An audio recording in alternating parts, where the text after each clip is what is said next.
નમસ્કાર ખેડૂત મિત્રો, આપ જોઈ રહ્યા છો કૃષિને લગતા મહત્વના સમાચાર તરફ નજર ફેરવીએ તે પહેલા વિડીયોને લાઇક અને ચેનલને સબસ્ક્રાઇબ કરવાનું ભૂલતા નહીં। રાજ્યના મોટાભાગના વિસ્તારોમાં ભારે વરસાદ વરસી રહ્યો છે। ઘણી જગ્યાએ ભારે વરસાદને પગલે પૂરની સ્થિતિ પણ સર્જાઈ હતી। ત્યારે હવામાન વિભાગે કરેલી આગાહી પ્રમાણે આજે ભારે પવન સાથે ધોધમાર વરસાદ પડશે।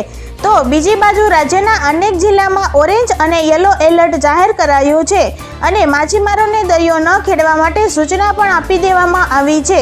હવામાન શાસ્ત્રી અંબાલાલ પટેલે વરસાદની મોટી આગાહી કરી છે, જેમાં 8 થી 12 જુલાઈ સુધી દક્ષિણ ગુજરાતમાં ભારે વરસાદ પડશે। જામનગર, દ્વારકા, પોરબંદર, ઓખામાં વરસાદ પડવાની આગાહી કરી છે, જ્યારે મધ્ય ગુજરાત, સૌરાષ્ટ્ર અને ઉત્તર સૌરાષ્ટ્રમાં વરસાદ થઈ શકે છે। ચોમાસાનો સારો વરસાદ આવ્યા બાદ ડુંગળીના ભાવમાં તેજી આવે તેવી ધારણા। ગોંડલમાં લાલ ડુંગળીની 4300 કટ્ટાની આવક હતી અને ભાવ 20 કિલોના 131 રૂપિયાથી 581 રૂપિયાના હતા। રાજકોટમાં ડુંગળીની 2200 કટ્ટાની આવક હતી અને ભાવ 215 રૂપિયાથી 620 રૂપિયા સુધીના બોલાયા હતા। મહુવામાં લાલ ડુંગળીની 1300 કટ્ટાની આવક સામે ભાવ 112 રૂપિયાથી 567 રૂપિયા અને સફેદ ડુંગળીની 75 થેલીની આવક સામે ભાવ 231 રૂપિયાથી 347 રૂપિયા સુધીના બોલાયા હતા। ઘઉંમાં ટૂંકી વધઘટે ભાવમાં સ્થિરતાનો માહોલ જોવા મળ્યો। ઘઉંમાં લાંબા ગાળે ભાવ વધશે। ગોંડલ યાર્ડમાં 1550 ગુણીની આવક હતી અને ભાવ લોકવનમાં 500 રૂપિયાથી 564 રૂપિયા અને ટુકડામાં 490 રૂપિયાથી 616 રૂપિયા સુધીના હતા।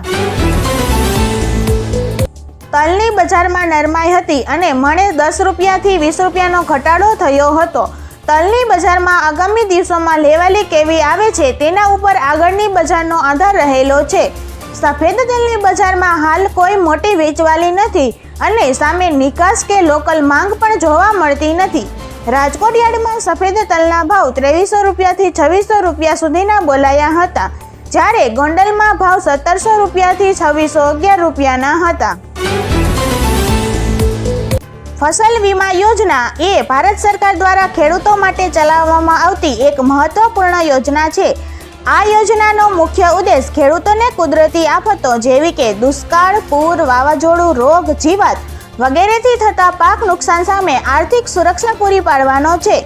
આ યોજના હેઠળ ખેડૂતોએ નજીવા પ્રીમિયમ ભરીને પોતાની પાકનો વીમો લઈ શકે છે। જો પાકને કોઈ પણ નુકસાન થાય તો વીમા કંપની તરફથી વળતર આપવામાં આવે છે, જેથી જે પણ ખેડૂત મિત્રો આ યોજનામાં અરજી કરવા માંગતા હોય તે જરૂરી ડોક્યુમેન્ટ જેવા કે જમીનના દસ્તાવેજો, આધાર કાર્ડ, બેંક પાસબુકની નકલ, પાક વાવણીનો પુરાવો, કોઈ પણ સરકારી પુરાવો, આ તમામ ડોક્યુમેન્ટ લઈને ઓનલાઈન અરજી કરી શકે છે।